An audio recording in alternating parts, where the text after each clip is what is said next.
Hi hello ಎಲ್ರಿಗೂ ನಮಸ್ಕಾರ. Welcome back to our channel. ಎಲ್ಲರೂ ಹೇಗಿದ್ದೀರಾ? ಚೆನ್ನಾಗಿದ್ದೀರಾ ಅಂತ ಭಾವಿಸ್ತೀನಿ. 4 ದಿನ ಆದಮೇಲೆ ಮತ್ತೆ ನಾನು ಒಂದು ವ್ಲಾಗ್ನ ಅಪ್ಲೋಡ್ ಮಾಡ್ತಿದ್ದೀನಿ. ಸಾರಿ, ಪ್ರತಿದಿನವೂ ವಿಡಿಯೋ ಮಾಡಲಿಕ್ಕೆ ಆಗ್ತಾ ಇಲ್ಲ. ನಿಮಗೆ ಗೊತ್ತಿದೆ, ಸ್ವಲ್ಪ ನನಗೆ ಹೆಲ್ತ್ ಸರಿ ಇಲ್ಲ ಅಂತ. ಹಾಗಾಗಿ ನನಗೆ ಪ್ರತಿದಿನ ವಿಡಿಯೋ ಮಾಡೋಕ್ಕಾಗ್ತಿಲ್ಲ. ಇನ್ನು ಮುಂದೆ ಪ್ರತಿದಿನವೂ ಎಷ್ಟಾಗುತ್ತೆ ಅಷ್ಟನ್ನು ವಿಡಿಯೋ ಮಾಡಿ ಅಪ್ಲೋಡ್ ಮಾಡಲಿಕ್ಕೆ ಪ್ರಯತ್ನ ಪಡ್ತೀನಿ.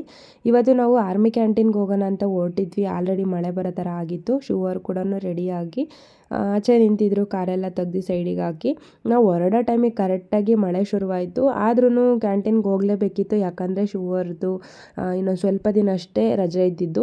ಅಷ್ಟರೊಳಗೆ ನನಗೆ ಏನೇನು ರೇಷನ್ ಬೇಕೋ ಅದನ್ನೆಲ್ಲ ನಾನು ಅವ್ರ ಹತ್ರ ತೆಗೆಸ್ಕೋಬೇಕಿತ್ತು. ಯಾಕಂತಂದರೆ ಭಾರ ಎತ್ತಂಗಿಲ್ಲ ಅಂತ ಹೇಳಿರೋದ್ರಿಂದ ನನಗೆ ತುಂಬ ವೆಯ್ಟ್ ಇರೋ ಅಂಥ ರೇಷನ್ ಎಲ್ಲ ತೊಗೊಂಬಂದು ಮನೇಲಿ ಇಟ್ಕೊಳ್ಳೋಕ್ಕೂ ಕೂಡ ಆಗೋಲ್ಲ. ಅದಕ್ಕೋಸ್ಕರ ಅವ್ರು ಇದ್ದಾಗಲೇ ನನಗೇನು ಬೇಕು ಎಲ್ಲದನ್ನು ತೆಗೆಸ್ಕೊಬಿಡೋಣ ಅಂದ್ಬಿಟ್ಟು ಹೊರಟ್ವಿ. ಇವತ್ತು ನಾವು ಮಾಮೂಲಿ ಹೋಗ್ತಿದ್ದಿದ್ದು ಲಾಲ್ಬಾಗ್ ಹತ್ರ ಏನೋ ಒಂದು ಕ್ಯಾಂಟೀನ್ ಇದೆ, ಅಲ್ಲಿ ಹೋಗ್ತಿದ್ವಿ ಪ್ರತಿ ಸಲ. ಇವತ್ತು ನಾವು ಬೇರೆ ಹತ್ರ ಹೋಗೋಣ ಅಂತೇಳಿ ಕರ್ಕೊಂಡು ಹೋಗ್ತಿದ್ರು. ನಾನಿದು ಫಸ್ಟ್ ಟೈಮ ಸೆಕೆಂಡ್ ಟೈಮ್ ಅನಿಸುತ್ತೆ ಅಲ್ಲಿಗೆ ಹೋಗ್ತಾ ಇರೋದು.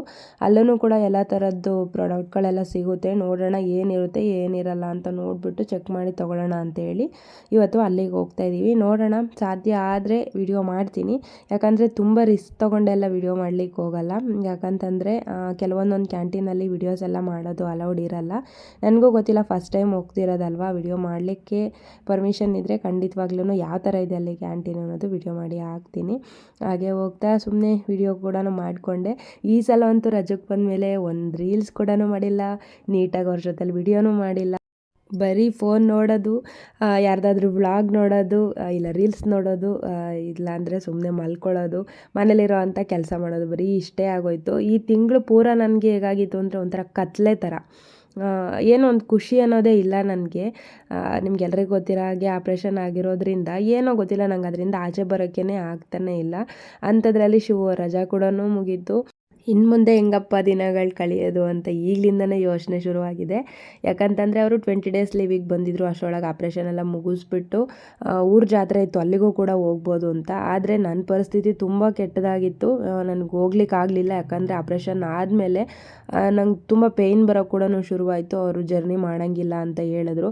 ಅಷ್ಟು ರಿಸ್ಕ್ ತೊಗೊಂಡು ಜರ್ನಿ ಮಾಡೋದು ಬೇಡ, ಜಾತ್ರೆ ಈ ವರ್ಷ ಇಲ್ಲಾಂದರೆ ನೆಕ್ಸ್ಟ್ ವರ್ಷ ನೋಡ್ಬೋದು, ಬೇಡ ಅಂತ ಅವರು ಕೂಡ ಹೇಳಿದ್ರು. ನಂಗೆ ತುಂಬ ಬೇಜಾರಾಯಿತು. ಯಾಕಂದರೆ 18 ವರ್ಷ ಆದಮೇಲೆ ಅವ್ರ ಊರು ಜಾತ್ರೆ ನಡೀತಿದ್ದಂತೆ. ಅಂಥ ಜಾತ್ರೆ ನನ್ನಿಂದ ಹಾಳಾಯ್ತಲ್ಲ ಅಂತ ಒಂದು ಕಡೆ ಬೇಜಾರು ಕೂಡ ಆಯಿತು.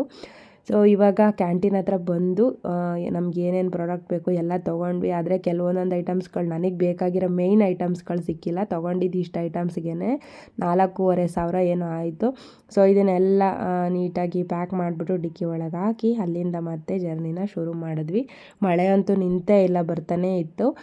ಸ್ವಲ್ಪ ಕಾರಲ್ಲಿ ಹೋಗೋದು ಬರೋದು ಓಡಾಡೋದೆಲ್ಲ ಮಾಡಿದ್ರೆ ಸ್ವಲ್ಪ ಪೇಯ್ನ್ ಇವಾಗ್ಲೂ ಕೂಡ ಬರುತ್ತೆ. ಅಷ್ಟು ಜರ್ನಿ ಮಾಡಲಿಕ್ಕಾಗಲ್ಲ.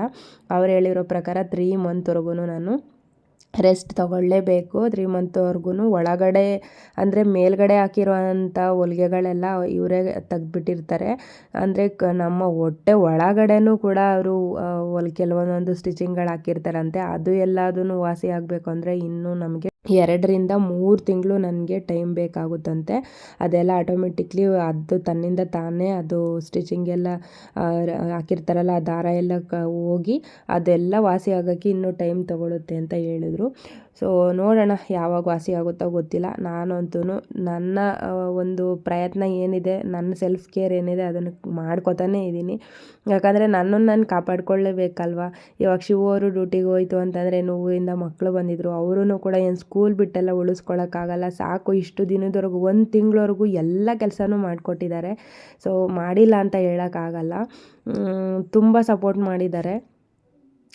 ಹರ್ಷ ಅಂತೂ ಆ ವಿಡಿಯೋದಲ್ಲಿ ನಾನು ಎಲ್ಲೂ ತೋರಿಸೂ ಇಲ್ಲ, ನಾನು ಹೇಳೂ ಇಲ್ಲ. ಆದ್ರೂ ಅವ್ನಿಗೆ ವಿಡಿಯೋದಲ್ಲೆಲ್ಲ ಬರೋಕ್ಕೆ ಇಷ್ಟ ಇಲ್ಲ. ತುಂಬ ಅಂದರೆ ತುಂಬ ಕೇರ್ ಮಾಡ್ದ. ಎಲ್ಲ ಕೆಲಸನೂ ಅವನೇ ಮಾಡ್ತಾಯಿದ್ದ. ಅವ್ರ ಮಾಮನ ಜೊತೆಲಂತೂ ತುಂಬ ಅಂದರೆ ತುಂಬ ಆ್ಯಕ್ಟಿವ್ ಆಗಿರ್ತಿದ್ದ. ಏನಾದ್ರೂ ಕೆಲಸ ಇದ್ದರೆ ನಾನು ಮಾಡ್ತೀನಿ ಬಿಡಿ ಮಮ್ಮ, ನೀವೇನು ಮಾಡಬೇಡಿ, ಆರಾಮ್ಸೆ ಹೋಗಿ ಕೂತ್ಕೊಳ್ಳಿ ಅಂತ ಹೇಳ್ತಿದ್ದ ಅವನು. ಅಷ್ಟು ಒಂದು ಹೆಲ್ಪ್ ಮಾಡ್ದ. ನನಗೂ ಅಷ್ಟೇ, ನೀನೇನು ಕೆಲಸ ಮಾಡಬೇಡ, ಸುಮ್ಮನೆ ಕೂತ್ಕೊಬಿಡು ಅಂತ ನನಗೆ ಬೈತಿರ್ತಿದ್ದ. ಅಷ್ಟು ಚೆನ್ನಾಗಿ ನನಗೆ ಹೆಲ್ಪ್ ಮಾಡಿ ಬಟ್ಟೆ ತೊಳೆಯೋದ್ರಿಂದ ಹಿಡ್ದು ಪಾತ್ರೆ ತೊಳೆಯೋದ್ರವರೆಗೂ ಎಲ್ಲ ಕೆಲಸನೂ ಮಾಡಿ ನನಗೆ ಸುಧಾರಿಸಿ ಊರಿಗೆ ಹೋಗಿದ್ದು. ತುಂಬ ಅಂದರೆ ತುಂಬ ಖುಷಿಯಾಯಿತು. ಏನಕ್ಕಂತಂದರೆ ದುಡ್ಡಿಗೆ ಬೆಲೆ ಕೊಡೋ ಎಷ್ಟೋ ಜನಗಳಿದ್ದಾರೆ. ಅಂಥದ್ರ ನಡುವೆ ಯಾವುದನ್ನು ಎಕ್ಸ್ಪೆಕ್ಟೇಷನ್ ಇಲ್ದಲೇ ನಮ್ಮನ್ನು ನೋಡ್ಕೊಳ್ಳೋದು ಅಂದರೆ ಅದು ನಮಗೆ ಯಾರು ತುಂಬ ಹತ್ರವಾಗಿರ್ತಾರೆ ಅವ್ರು ಮಾತ್ರ. ಸೊ ಆ ಥರ ಎಲ್ಲ ನೋಡಿಕೊಂಡ್ರು. ಶಿವು ಅವರು ಕೂಡ ನೋಡ್ಕೊಂಡಿಲ್ಲ ಅಂತ ಹೇಳಲಿಕ್ಕಾಗಲ್ಲ. ಅವ್ರಿಗೆ ಎಷ್ಟಾಗುತ್ತೆ ಅಷ್ಟು ನೋಡಿಕೊಂಡ್ರು ಅವರು. ಯಾಕಂದರೆ ಅವರಿಗೆ ಈ ತಿಂಗಳಲ್ಲಿ ಪೂರ ಅವರಿಗೆ ಏನೋ ಒಂಥರ ಅನಿಸ್ಬಿಟ್ಟಿದೆ ಅವರಿಗೆ. ಗೊತ್ತಿಲ್ಲ ನನಗೂ ಏನಕ್ಕೆ ಈ ಥರ ಆಯಿತು ಅನ್ನೋದನ್ನು. ಹೇಳ್ತೀನಿ ಮುಂದೆ ಎಲ್ಲದನ್ನು ಒಂದೊಂದೇ ವಿಡಿಯೋ ಶೇರ್ ಮಾಡ್ಕೊತಾ ಹೋಗ್ತೀನಿ. ಸೊ ಇದು ನಂದೊಂದು ಆಪ್ರೇಷನ್ ಆಗಿರೋದು ಯಾವ ಥರ ಆಗೋಗ್ಬಿಟ್ಟಿದೆ ಅಂದರೆ ಏನೋ ಅಂದರೆ ಮನೇಲಿ ಏನು ಅಷ್ಟಾಗಿ ಒಂದು ಖುಷಿ ಇಲ್ಲ, ಏನಿಲ್ಲ. ಆ ಥರ ನನಗೂ ಓಡಾಡೋವರ್ಗು ಯಾರು ಏನು ಮಾಡ್ಕೊಡ್ತಾರೆ ಅದನ್ನು ತಿನ್ನೋದು, ಸುಮ್ಮನೆ ಮಾತ್ರೆ ನುಂಗೋದು, ಮಲ್ಕೊಳ್ಳೋದು, ಬರೀ ಹಾಸ್ಪಿಟಲ್ಗೆ ಹೋಗೋದು. ಡಿಸ್ಚಾರ್ಜ್ ಆಗಿ ಮನೆಗೆ ಬಂದ್ರೂ ಕೂಡ ಒಂದು 5-6 ಸಲ ಹಾಸ್ಪಿಟಲಿಗೆ ಹೋಗಿ ಬಂದಿರೋದು, ಮತ್ತೆ ಮೆಡಿಸನ್ ತೊಗೊಂಡಿರೋದು, ಟಾನಿಕ್ಗಳು ಬರ್ಕೊಟ್ರು ಮತ್ತೆ ತೊಗೊಂಡಿರೋದು, ಬರೀ ಇದೇ ಆಗೋಗ್ಬಿಡ್ತು. ನಿಮ್ಮ ಮುಂದೆ ಮನಸ್ಸು ಬಿಚ್ಚಿ ಮಾತಾಡೋ ಅಂಥ ತುಂಬ ವಿಷಯಗಳಿದೆ ಖಂಡಿತವಾಗ್ಲೂ. ಇನ್ನು ಮುಂದೆ ಒಂದೊಂದೇ ವಿಡಿಯೋ ಹಾಕ್ಕೊಳ್ತಾ ಹೋಗ್ತೀನಿ. ನನಗೂ ಕೂಡ ನಿಮ್ಗಳನ್ನು ಬಿಟ್ಟರೆ ಬೇರೆ ಯಾರಿಲ್ಲ. ನನ್ನ ಒಂದು ಮನಸ್ಫೂರ್ತಿಯಾಗಿ ನಾನು ನಗೋದಾದ್ರೂ ಅಳೋದಾದ್ರೂ ನಾನು ನಿಮ್ಗಳ ಮುಂದೆನೇ. ನೀವೊಂದು ಪ್ರೀತಿಯಿಂದ ಒಂದು ಕಮೆಂಟ್ ಹಾಕ್ತಿರಲ್ಲ, ಅದಕ್ಕೆ ಬೆಲೆನೇ ಕಟ್ಟೋಕ್ಕಾಗಲ್ಲ. ಸೊ ಓಕೆ, ನೆಕ್ಸ್ಟು ವಿಡಿಯೋದಲ್ಲಿ ಅದ್ರ ಬಗ್ಗೆ ಎಲ್ಲ ಮಾತಾಡೋಣ. ಇವಾಗ ಮನೆಗೆ ಬಂದು ಕ್ಯಾಂಟೀನಿಂದ ಮನೆಗೆ ಬಂದ ತಕ್ಷಣವೇ ಚಿಕನ್ ತೊಗೊಂಡು ಬಂದಿದ್ದರು. ನಾನು ಚಿಕನ್ ಫ್ರೈ ಮಾಡಿಬಿಟ್ಟು ಹಾಗೆ ಚಪಾತಿನೂ ಕೂಡ ಮಾಡ್ಕೊತಾ ಇದ್ದೀನಿ. ನೀವು ನೋಡ್ತಾ ಇರ್ಬೋದು ನಾನು ಎಷ್ಟು ನಿಧಾನವಾಗಿ ಕೆಲಸ ಎಲ್ಲ ಮಾಡ್ಕೊತಿದ್ದೀನಿ ಅಂತ. ನನ್ನ ಕೆಲಸ ಎಲ್ಲ ನಾನು ಮಾಡ್ಕೊತೀನಿ. ನನಗೆ ಮೇಯ್ನ್ ಪ್ರಾಬ್ಲಮ್ ಬರೋದೇನೆಂದರೆ ಬಕೆಟಲ್ಲಿ ನೀರೆಲ್ಲ ಎತ್ತಂಗಿಲ್ಲ ಅಂತ ಹೇಳಿದ್ದಾರೆ. ಅಂದರೆ ಭಾರವಾಗಿರೋ ಅಂಥದ್ದೇನು ಎತ್ತಂಗಿಲ್ಲ ಅಂತ. ಸೊ ಅವಾಗ ಒಂದು ಸ್ವಲ್ಪ ನನಗೆ ಯಾರಾದರೂ ಎಲ್ಪ್ ಬೇಕು ಅನಿಸುತ್ತೆ. ಆಮೇಲೆ ಬಟ್ಟೆ ಅಂತೂ ನೀಟಾಗಿ ಕೂತು ತೊಳಿಲಿಕ್ಕೆ ಆಗಲ್ಲ. ಎರಡೂ ಕಡೆ ಕಾಲು ನೀಡ್ಕೊಂಡೇ ತೊಳಿಬೇಕಾಗುತ್ತೆ. ನನಗೆ ಅಷ್ಟು ಒಂದು ಸ್ವಲ್ಪ ಹಿಂಸೆ ಆಗುತ್ತೆ. ಸೊ ನೋಡೋಣ, ವಾಷಿಂಗ್ ಮಿಷಿನ್ ತಗೋ ಅಂತ ಹೇಳಿದ್ದಾರೆ ಶಿವು ಅವರು, ತೊಗೋತೀನಿ. ಸೊ ಇವಾಗ ಫೈನಲಿ ಅಡುಗೆ ಎಲ್ಲ ಮುಗಿಸ್ದೆ. ಫ್ರೈ ಮಾಡಿದ್ದೆ, ಹಾಗೆ ರೈಸ್ ಮಾಡ್ಕೊಂಡಿದ್ದೀನಿ, ಚಪಾತಿ ಎಲ್ಲ ಹುಡುಗರು ತಂದು ಆಚೆ ಇಟ್ಟಿದ್ರು. ನಾನು ಮತ್ತು ಶಿವು ಅವರು ಮಕ್ಕಳು ಎಲ್ಲರೂ ಕೂತ್ಕೊಂಡು ಊಟ ಮಾಡಿದ್ವಿ. ಅವರು ಕೂಡ ಟಿ ವಿ ನೋಡ್ತಾಯಿದ್ರು. ಸುಮಾರು ನನಗೆ ಆಪ್ರೇಷನ್ ಆದಾಗಿಂದ ನಾವು ಮಲ್ಕೊಳ್ಳೋದೇ ಏನಿಲ್ಲ ಅಂದರೆ 1:30-2 ಗಂಟೆ ಹಿಂಗೆ ಆಗ್ತಾಯಿದೆ.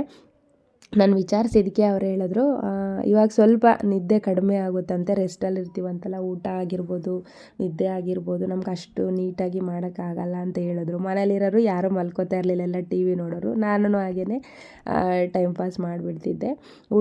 ಊಟ ಎಲ್ಲ ಮುಗಿಸ್ಬಿಟ್ಟು ಹುಡುಗರು ಪಾತ್ರೆ ಎಲ್ಲ ತೊಳ್ಕೊಟ್ಬಿಡ್ತಾರೆ. ನನಗೆ ಅಷ್ಟಾಗಿ ಏನು ನನಗೆ ಕೆಲಸ ಮಾಡ್ಲಿಕ್ಕೆ ಬಿಡಲ್ಲ.